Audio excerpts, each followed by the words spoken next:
Mudah-mudahan selawat yang sering kita ucapkan semakin mendekatkan kita kepada Nabi SAW dan diizinkan kita mendapatkan syafaatnya pada hari kiamat nanti. Bapak dan Ibu kaum muslimin dan muslimat yang dirahmati Allah,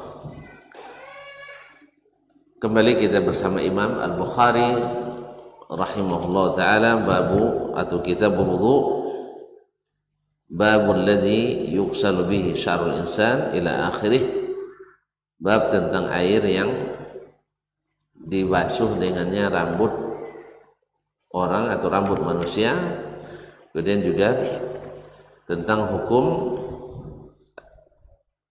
liur atau air liur anjing dan hukum masuknya ke dalam mesin. Telah disebutkan dalam bab atau judul bab oleh Imam Al-Bukhari rahimahullah tentang hukum itu. Wa qala Az-Zuhri idza walagha fi ina'in laysa lahu wudu'un ghairu yatawadda' bihi. Apabila air dijilat oleh anjing itu dan dia tidak punya air selain itu untuk berwudu, maka dia menggunakannya berwudu. Wa qala Sufyan hadzal fiqhu bi'ainihi, inilah fikih yang sesungguhnya. Yaqulullah ta'ala falam tajidu ma'an fatayammamu, apabila kamu tak dapat banyak, tak ada air, bertayamum sekarang. Wa hadza ma', dan ini ada air. Nah, wa fi nafsi minhu syai', dan Imam Bukhari mengatakan saya meragukan itu. Afwan, Imam Ats-Tsauri mengatakan wa fi nafsi minhu syai', itu dalam hati ada sesuatu yang membuat ragu. Menurut saya, kata beliau, yatawadda bihi wa tayammam, dia berwuduk kemudian bertayamum. Tapi sudah kita bahas pada pertemuan sebelumnya, kalau dia meragukan kesuciannya, ini berakibat awalnya badannya bersih dari najis, airnya dipakai air bernajis, airnya bernajis, maka tidak bisa dihilangkan dengan tayamum. Ala kulli hal, sudah kita sebutkan perbedaan ulama dalam masalah ini pada pertemuan yang sebelumnya. Qala rahimahullah, berkata Imam Al-Bukhari, haddatsana Abdullah ibn Yusuf, telah menceritakan kepada kami hadis ini Abdullah ibn Yusuf, itu Abdullah ibn Yusuf At-Tinnisi Al-Misri. At-Tinnisi Al-Misri thiqatun faqih, an Malik, dari Malik, itu Malik ibn Anas, Malik ibn Anas ibn Malik ibn Abi Amir Al-Asbuhi Al-Himyari, imamu dari hijrah, salah satu dari imam mazhab yang 4, yaitu mazhab Al-Maliki. An Abi Zinad, dari Abu Zinad. Abu Zinad masyhur dengan kunyahnya, namanya adalah Abdullah ibn Zakwan Al-Madani. Abdullah ibn Zakwan Al-Madani. Anil A'raj, dari Al-A'raj. Al-A'raj adalah Abdurrahman ibn Hurmuz. Abdurrahman ibn Hurmuz Al-Madani, digelar atau dikenal dengan gelar Al-A'raj, yaitu yang pincang. Riwayatnya dari Abu Hurairah termasuk riwayat yang paling kuat. An Abi Hurairah, dari Abu Hurairah radhiyallahu ta'ala anhu, dia berkata, inna Rasulullah sallallahu alaihi wasallam qala, sesungguhnya Rasulullah sallallahu alaihi wasallam qala, berkata, idza syaribal kalbu fi ina'i ahadikum falyaghsilhu sab'a. Idza syaribal kalbu fi ina'i ahadikum falyaghsilhu sab'a. Apabila anjing minum dalam bejana kalian, maka hendaklah dia membasuhnya 7 kali. Hendaklah dia membasuh 7 kali. Yang dibasuh apanya? Airnya, bejananya. Airnya ditumpahkan. Masya Allah. Jadi dibasuh 7 kali. Nah, kalimat syariba ini yang masyhur dalam riwayat, ini yang terdapat dalam Al-Muwatta Imam Malik, dan hadis ini diriwayatkan oleh Imam Bukhari dari jalan Imam Malik. Sedangkan yang masyhur di riwayat Abu Hurairah adalah dengan lafaz iza walagha al-kalbu, bukan iza syariba, yaitu apabila dia walagha, menjilat, karena memang anjing itu bila minumnya pakai jilat, ya. Jadi kalimat ini syariba mungkin riwayat bil makna, dengan makna, dan walagha lebih umum daripada syariba. Bisa dia menjilat tanpa minum dan bisa menjilat dengan minum. Pahamnya? Jadi kalimat syariba lebih khusus, kalau walagha lebih umum. Kalau seandainya dipakai kalimat syariba, minum, berarti kalau dia hanya menjilat tidak masuk. Tapi kalau seandainya walagha, menjilat walaupun tanpa minum, maka minum masuk.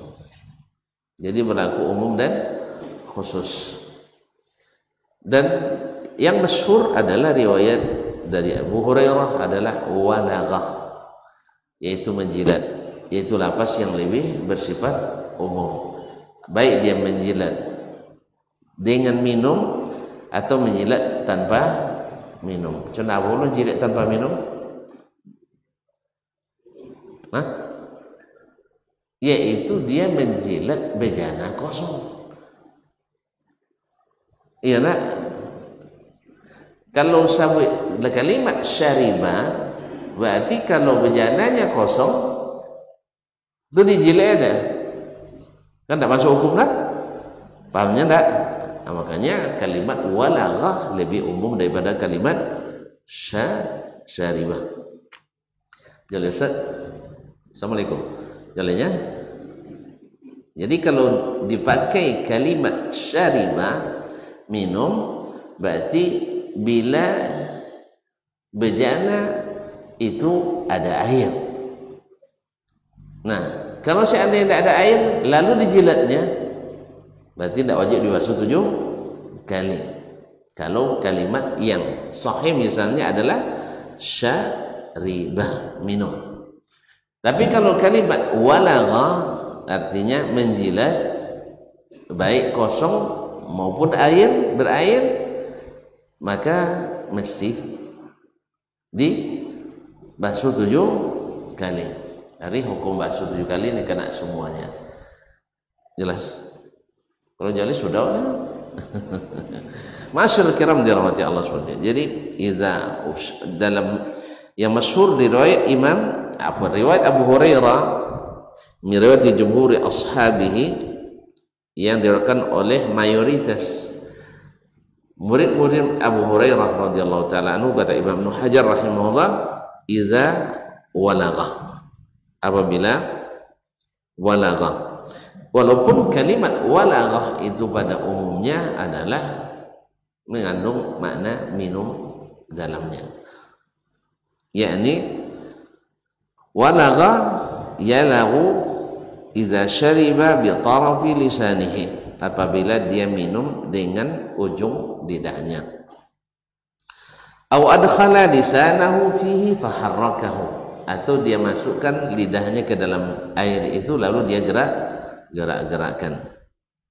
Wa qala Tha'lab, berkata Tha'lab salah seorang ahli lughah, huwa ayyudkhila lisanahu fil ma'i wa ghairihi min kulli ma'in fayuharrikuhu, yaitu kalimat walagha maknanya dia masukkan lidahnya ke dalam air atau segala yang cair, air atau segala yang cair. Apa contohnya yang cair selain air? Minyak. Masya Allah, ada yang minum minyak lah, susu misalnya, jauh rupi minyak galur enggak ada. Susu misalnya, jus kan itu ya, kan jus susu apa nih? Garagar tentunya, agar-agar. Apa nomor? Garagar. Nak pun kawan. Nih. Apa lo nak cair? Sebelum baku. Oh, angin itu. Khair insyaallah. Apa lah?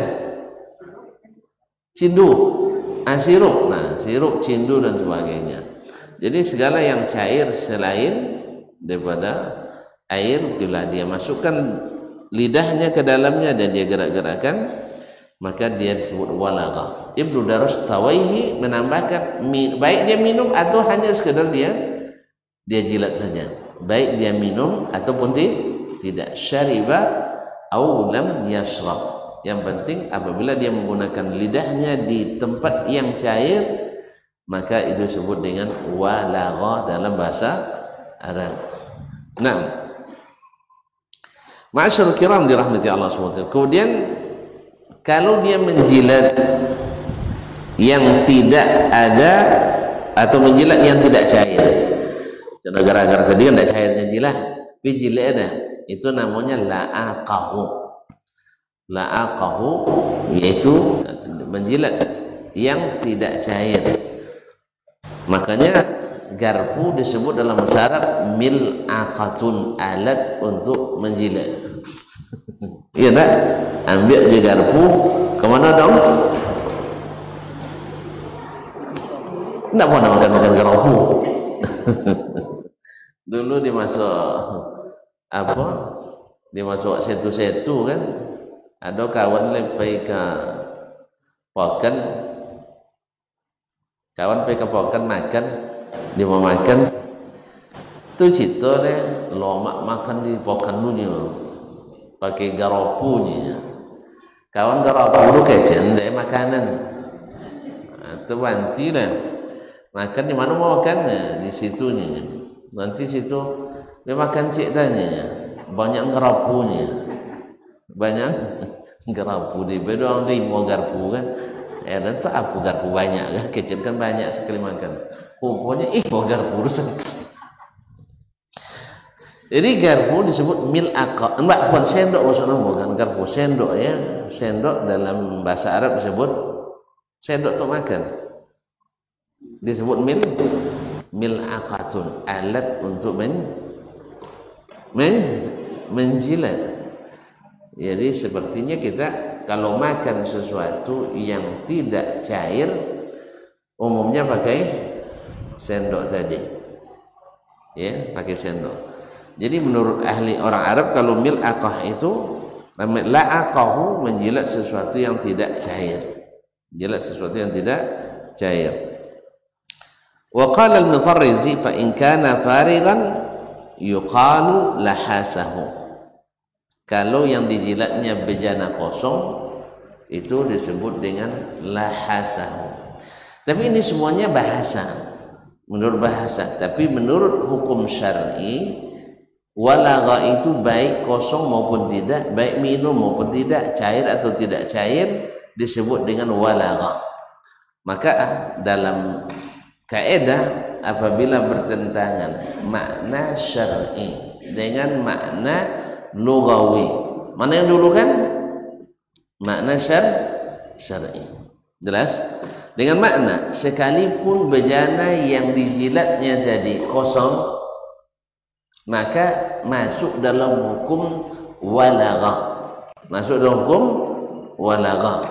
Sekalipun dalam secara bahasa walagha adalah menjilat benda cair yang ada dalam bejana tadi. Baiklah kaum muslimin dan muslimat dirahmati Allah SWT, Ini hadis mengandung hukum apa namanya? Hukum bejana yang dijilat oleh anjing. Yang dijilat oleh anjing. Yang pertama, ulama sebenarnya khilaf tentang najis tidak najisnya, najis tidak najisnya apa cerita aja anjing. Nah ya, ulama tidak sepakat mengatakan anjing itu najis. Imam Malik walaupun beliau melarang memelihara anjing di rumah, mengharamkan itu, tetapi beliau berkeyakinan bahwa anjing tidak najis. Anjing itu badannya bukan kotorannya, kotorannya najis. Anjing itu tidak najis.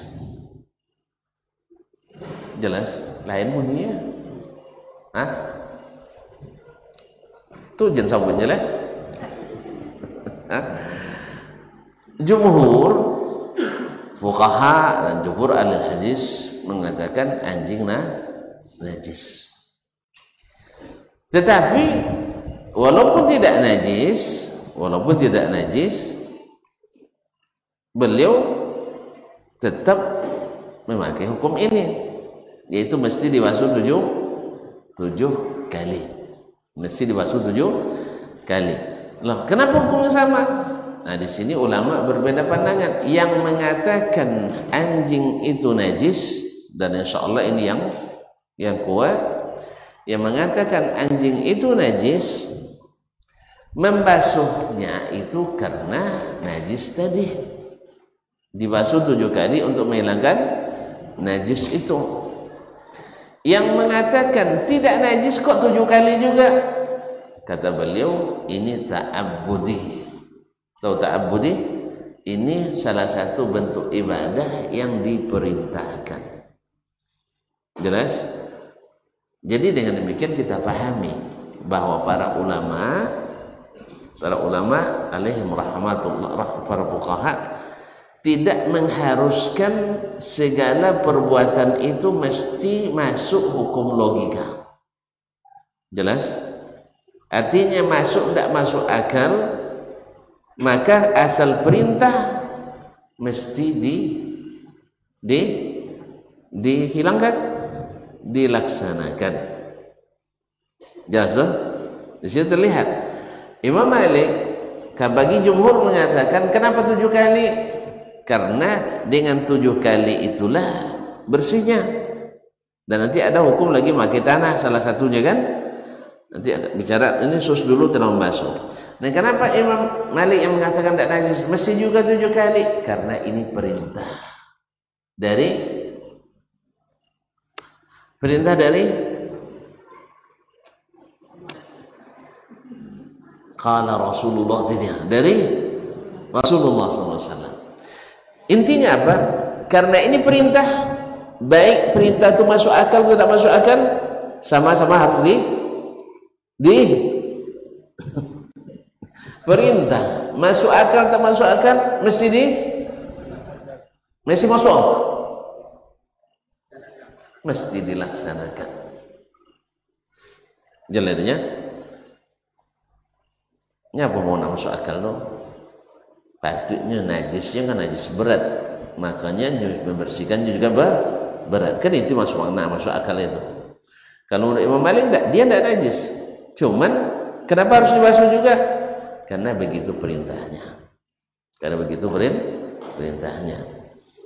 Jelas ya? Nah, ada yang maqulul makna, ada yang tidak maqulul makna.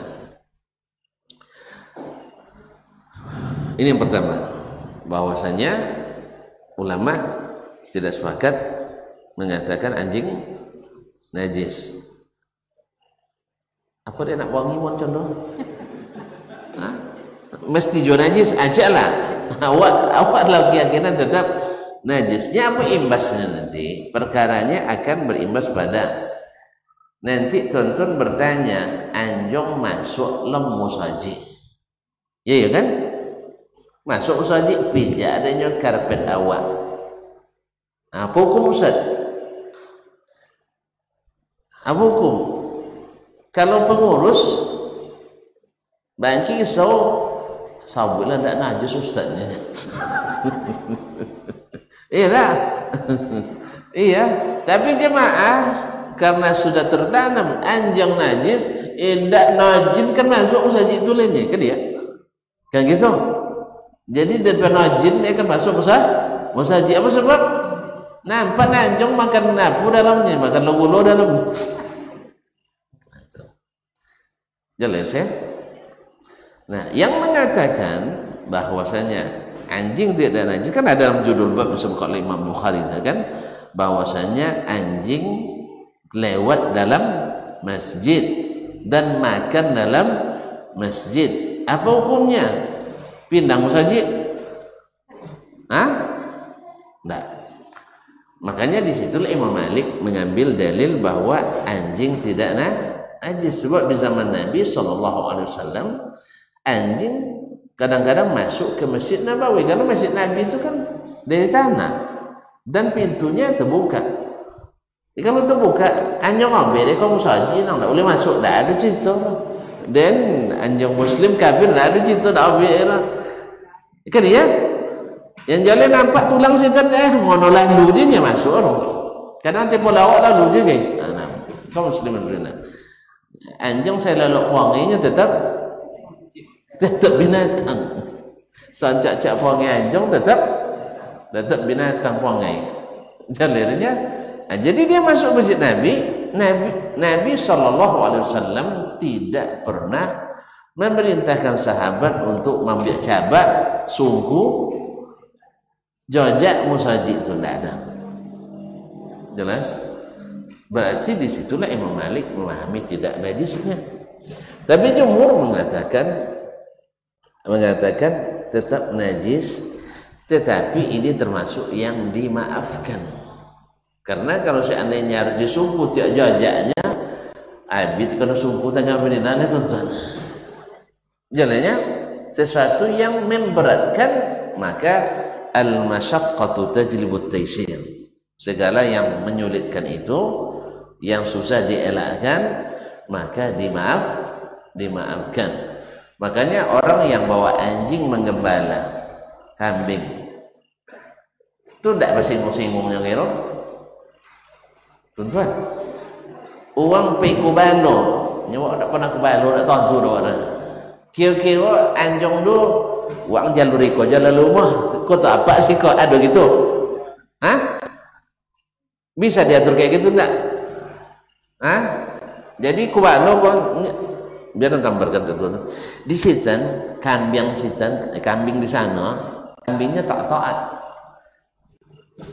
Iya, 200 ekor bisa digembala oleh satu orang dan ditemani oleh misalnya 3 ekor 4 ekor anjing untuk menghalau bukan Sriwati, bukan serigala. Untuk menghalau serigala. Nah, makanya Nabi izinkan orang memelihara anjing untuk berburu, apalah, untuk ngebalo, apalah, untuk jaga kebun, jaga rumah, enggak, jaga oncilok. Bukan atau hukum lain nanti dia, misalnya anjing pelacak dan sebagainya dibutuhkan, ini ada hukum lain yang berkaitan. Tapi kita sekarang bicara tentang najis tidak najisnya anjing tadi ya.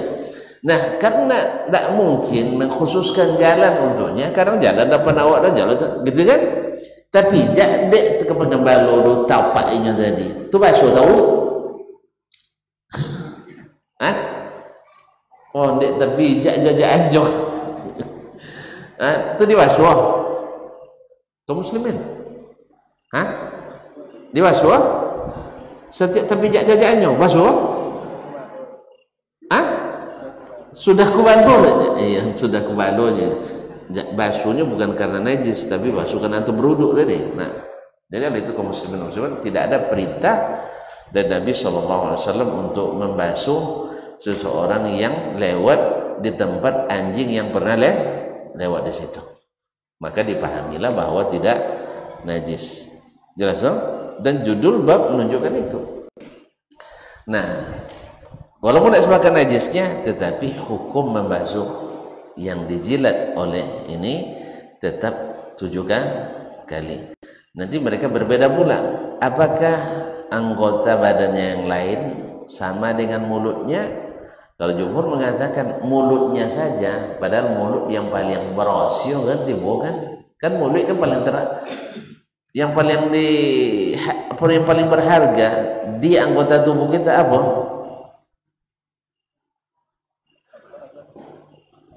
Antara muncul boy. Kalau ndak apa baca itu ndak asai duit lah.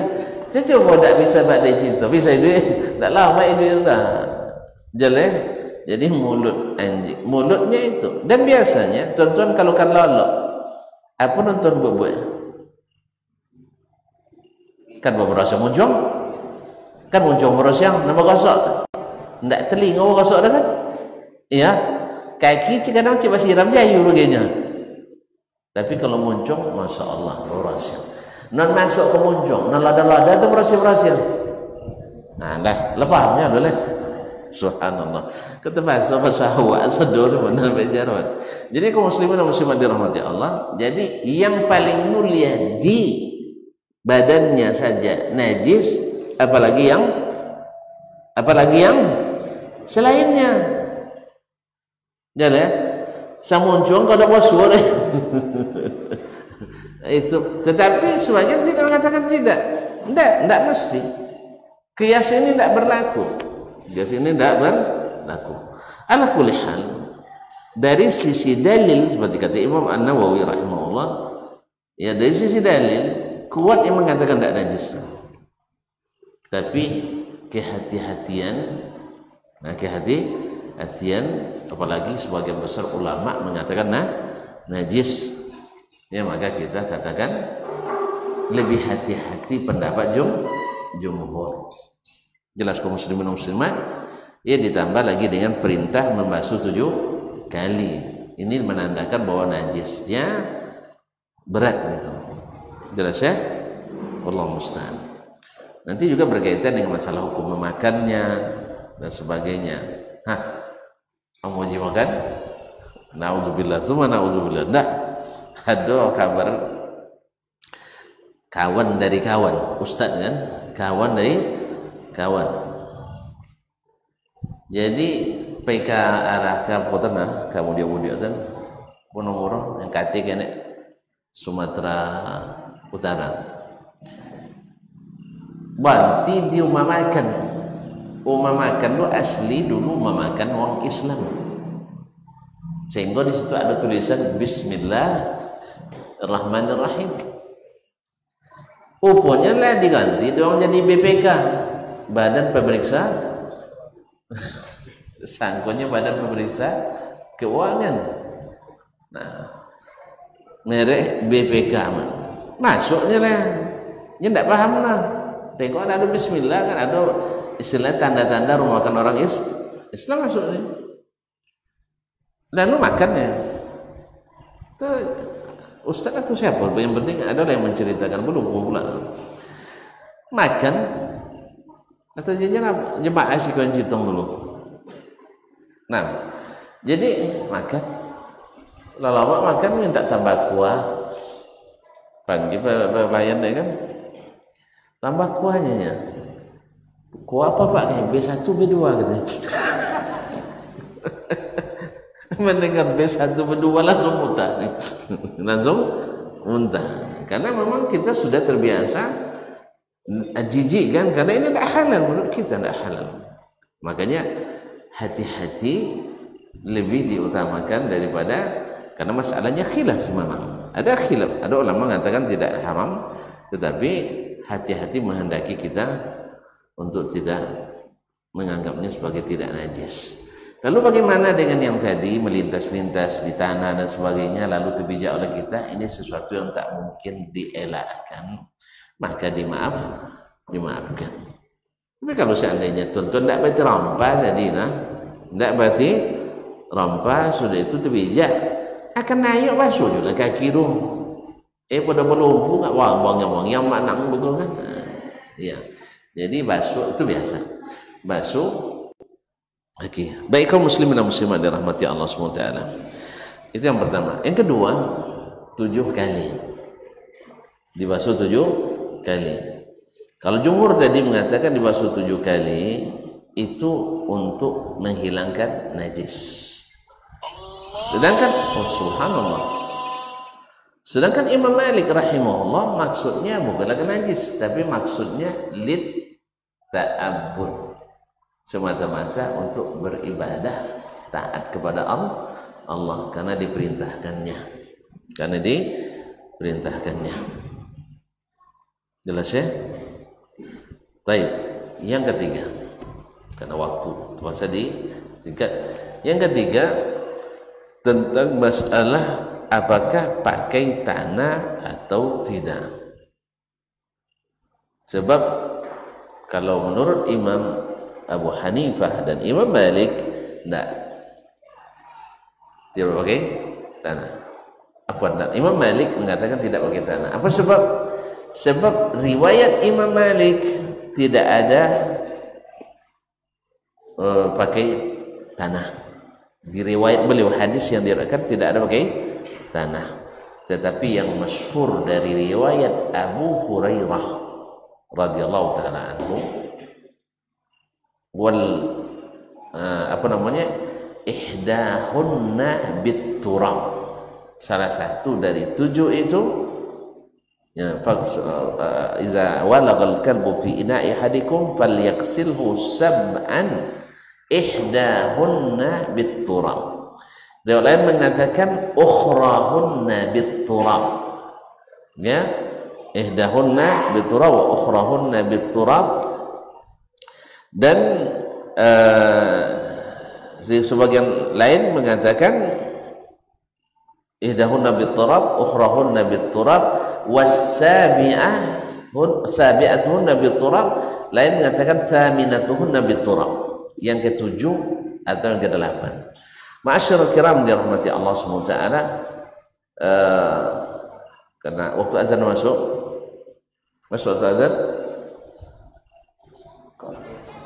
salah saja kan, azan dulu nanti setelah azan kita selesai.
Masyhur muslimin, masyhur muslimah dirahmati Allah. Tadi tinggal hukum tentang membasuh dengan menggunakan tanah.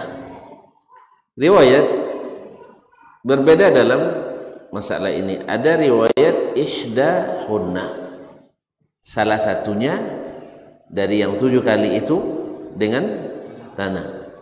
Ada riwayat ukhrahunna atau akhirahunna, yang terakhir dengan tanah.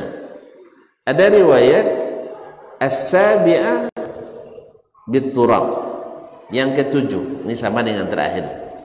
Taib, ada riwayat ulahunna bit-turab, yang pertama. Taib, para ulama atau para fuqaha dalam kan yang pertama, salah satu, yang ke-7, yang terakhir, kan bertentangan tuh ya, kecuali ihdahunna, salah satunya. Salah satu ini bisa masuk ke-7, bisa masuk yang pertama, bisa masuk yang terakhir. Sekarang tinggal lagi, karena ihdahunna salah satu tidak ditentukan mananya, berarti kita gugur yang satu ini.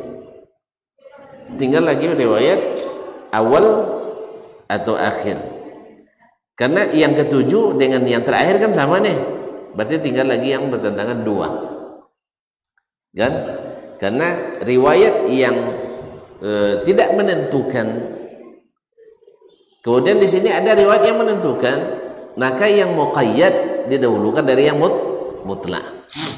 Kan salah satu kan mutlak ini, sedangkan yang pertama dan yang terakhir ini kan muqayyad, ditentukan mana yang dimaksud, di awal atau di akhir.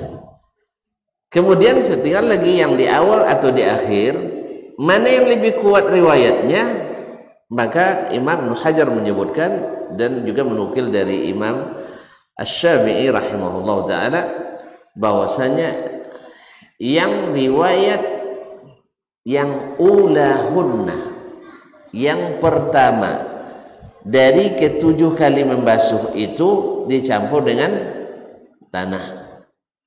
Ini riwayat ini lebih kuat, rawinya lebih hafiz, lebih banyak, lebih hafiz, lebih kuat. Akhirnya ditarjihlah oleh sebagian besar ulama bahwa yang pakai tanah itu yang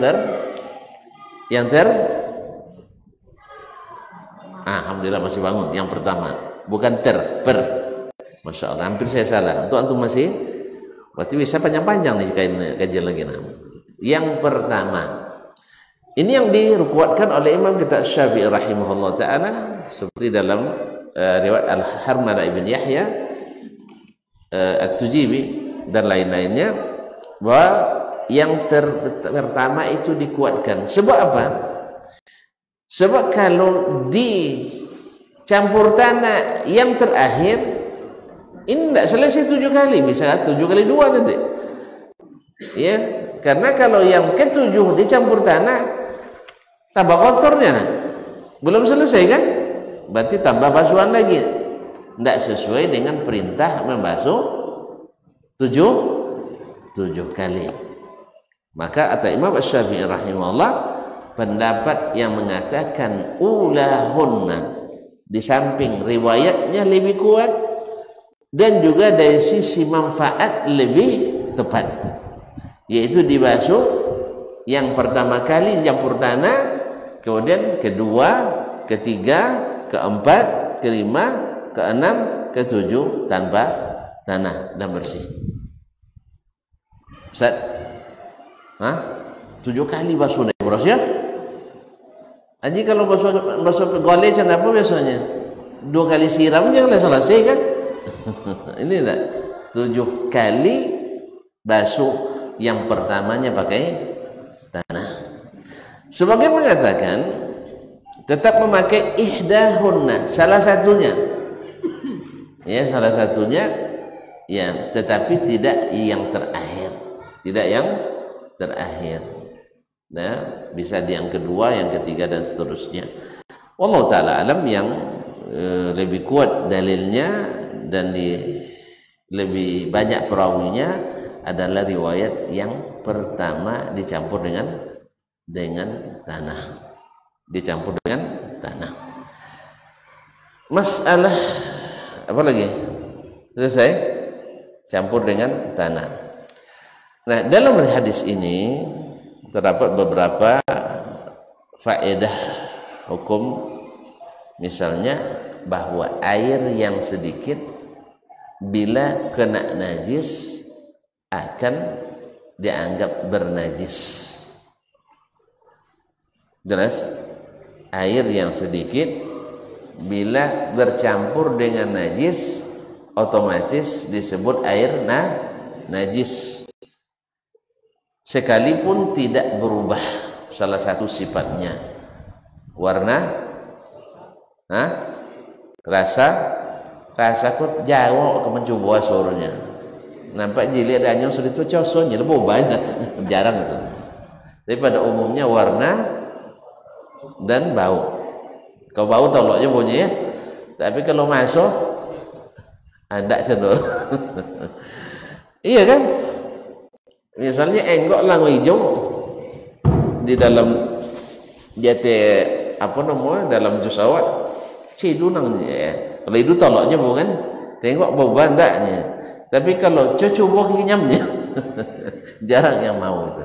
Jadi kaum muslimin dan muslimat dirahmati Allah, najis bila masuk ke air yang sedikit atau benda cair lainnya yang sedikit, berubah tak berubah, maka dia wajib dibuang, wajib dibuang bila masuk najis ke dalamnya. Ini dikuatkan oleh hadis Maimunah ketika bangkai tikus jatuh ke dalam minyak samin. Tahu minyak samin? Tak pernah minyak minum samin dah. Ini lagi nak godang badan dia samin. Nah, minyak samin itu minyak dari hewan, minyak samin dari hewan atau dari tumbuhan juga. Itu dipakai orang untuk apa namanya bikin kue, bikin bahkan untuk masakan-masakan. Nah, kalau bau agak lumayan anyu kene, tapi dikinyam lama. Nah, dimakan menyerap makanan. Nah, jatuh ke dalam minyak samin. Lalu Nabi sallallahu alaihi wasallam katakan, in kana ma'ian, kalau cair, masih cair minyaknya, kan di musim panas mungkin cair dia. Tapi kalau musim dingin beku. Kalau musim panas cair, musim dingin beku. Bila masuk ke dalam minyak tadi di waktu cair, maka dibuang, karena bangkai tikus halal. Najis. Nah, maka kalau cair dibuang. Tetapi kalau seandainya ingkana ma'ian, kalau seandainya jamidan, kalau dia beku, maka buang tikusnya dan sekitar tempat yang dikendau atau disentuh oleh bangkai tikus tadi. Galerinya, tapi orang nak tolok kira ya. Kaum muslimin dan muslimat Allah. Jadi dibuang kalau dia beku, karena beku kan tak mengalir ke tempat lain. Tapi dengan catatan jelas seminggu lah waktu itu. Kalau seminggu lah berjalan barang itu dalam dunia. Maksudnya baru nampak, ya mungkin malam tadi lalu terlihat oleh kita. Tapi kalau sudah lama lah lapak oleh dong dan medu, itu enggak. Baiklah kaum muslimin muslimat Allah. Ini yang pertama. Jadi yang najis masuk ke air yang sedikit akan menyebabkan itu air najis. Yang kedua, bahwa najis bisa berpindah dari sumber aslinya ke yang lain.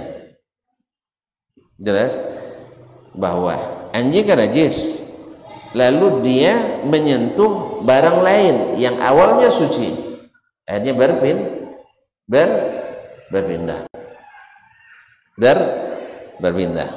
Ma'asyiral kiram yang dirahmati Allah Subhanahu wa taala. Kemudian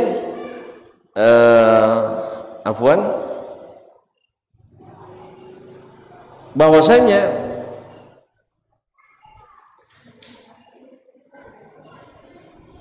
air yang sedikit bila masuk najis dia ikut bernajis. Baik. Kemudian bahwa hukum yang dijilat oleh anjing itu berbeda dengan yang benda najis lainnya. Kan tadi kalau benda najis lainnya tidak mesti dibasuh 7 kali dan juga tidak mesti pakai tanah. Nah, ada hikmah yang disebutkan oleh para ilmuwan. Ya dulu kan tidak ada labor seperti sekarang. Kenapa disucikan dengan tanah? Kenapa tidak pakai sabun misalnya?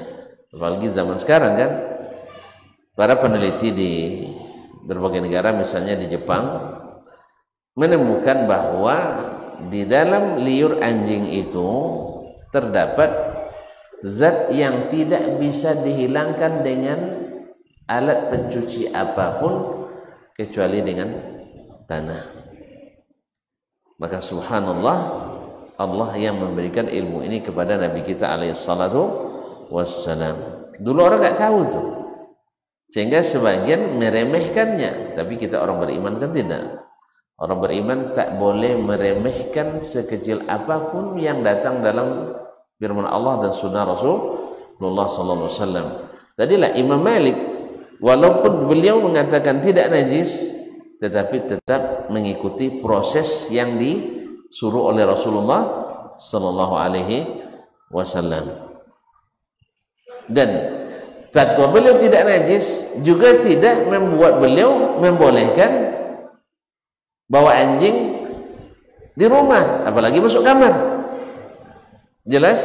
Bahkan Imam Malik lebih tegas pula dari yang lain lagi, bahwa dia haramkan karena Nabi mengharamkan itu. Tapi apa? Ta'abbud lillahi tabaraka ta'ala, ini perintah Allah dan Rasulnya sallallahu alaihi wasallam. Jadi tidak semua perintah itu mesti dicarikan alasan logis dan filosofisnya, ya, tidak mesti. Jelas? Karena ada illah itu terbagi dua, ada illah ma'qulah, ada illah ta'abudiyah. Ada ilat hukum itu ada ilatnya yang bisa dicerna oleh logika kita, dan ada illahnya tidak bisa dicerna dengan logika kita. Apa contohnya? Imam Ali bin Abi Thalib radhiyallahu taala anhu Beliau mengatakan, "Lau kana ad-dinu bil aqli," andainya agama itu semata-mata logis tidak logis, lakana mashu asfali al-khuffaini aula min masi a'lahuma. Andainya agama itu hanya berdasarkan logika semata, harus sesuai dengan logika semata, pasti menyapu bagian bawah sepatu al-khuf lebih utama daripada menyapu yang di atasnya, karena umumnya yang kotor di bawah bukan di atas. Tapi apakah kita rubah sekarang dengan logika kita? Tidak, ya tidak bisa dirubah. Tetap siapa yang pakai sepatu dalam keadaan berwudu, lalu dia tidak mau membuka sepatunya ketika batal wudunya lagi, dalam keadaan tidak musafir selama sehari semalam, dalam keadaan musafir 3 hari 3 malam, kecuali ada wajib mandi, itu wajib dibuka. Nah, kalau dia nak menyapu sepatu, maka yang disapu tetap di atasnya, bukan di bawahnya, karena ini termasuk yang ilahnya ta'abbudiyah, ilatnya semata-mata ibadah, bukan lisababin zahir, bukan karena ilat yang zahir. Oleh itu kaum muslimin dan muslimat dirahmati Allah, memang al-illatu taduru ma'al hukmi wujudan wa adaman, benar bahwa hukum itu berlaku dengan ilatnya. Ada ilatnya ada hukum, tak ada ilatnya tak ada hukum. Cuma ilat harus dipahami, ada ilat yang ma'qulah dan ada illah yang tidak ma'qulah atau ta'abudiyah.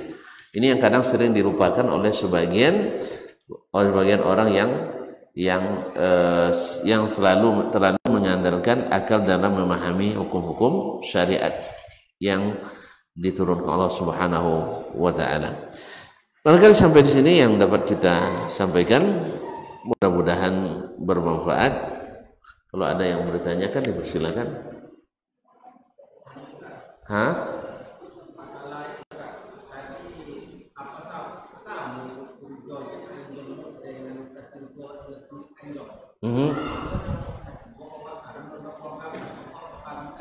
Ya, tadi kita katakan kalau seandainya ikut mazhabnya jumhur, bahwasanya anjing itu seluruh anggota tubuhnya, mulutnya saja najis besar, apalagi anggota tubuh yang lain. Maka dengan demikian, maka kita ketika menyentuhnya, ulama sebagian ya, khususnya di ulama Syafi'iyah, bahwa bila menyentuhnya maka kita mesti membasuh. Cuman apakah membasuh tetap dengan tanah atau tidak? Misalnya kain kita disentuhnya, dibasuh dengan tanah enggak? Syekh? Ya enggak dengan tanah. Kalau adalah wajulnya. Nah, sebab yang disebutkan oleh Nabi adalah yang dijilatnya, bukan yang disentuhnya. Wallahu taala alam. Nah, ini ada janji rumah lah.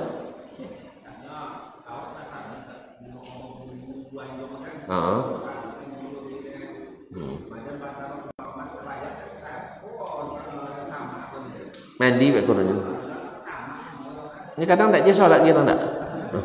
Tidak. Awak ni awak dan salat. Awak tak salat tak duli wano kita dah. Ya. Doakan aja mudah-mudahan. Nah, mudah-mudahan mereka kembali kepada jalan yang lurus. Wallahu musta'an. Masyaallah kiram dirahmati Allah. Barangkali sampai di sini kajian kita malam ini. Semoga bermanfaat. Sampai jumpa kembali pada pertemuan yang akan datang. Wallahu ta'ala alam. Wa sallallahu ala nabiyyina Muhammadin wa sallam. Wa subhanakallahumma bihamdik asyhadu an la ilaha illa anta astaghfiruka wa atubu ilaik. Wassalamualaikum warahmatullahi wabarakatuh.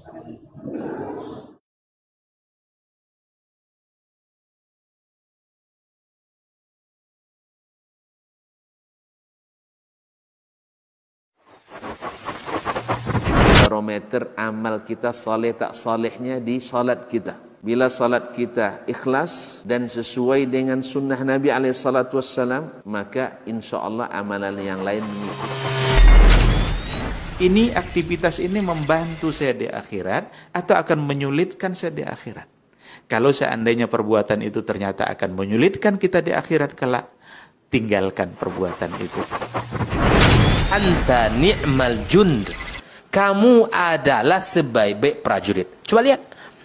Kamu adalah sebaik-baik prajurit. Maka tujuannya adalah menghancurkan kehidupan rumah tangga.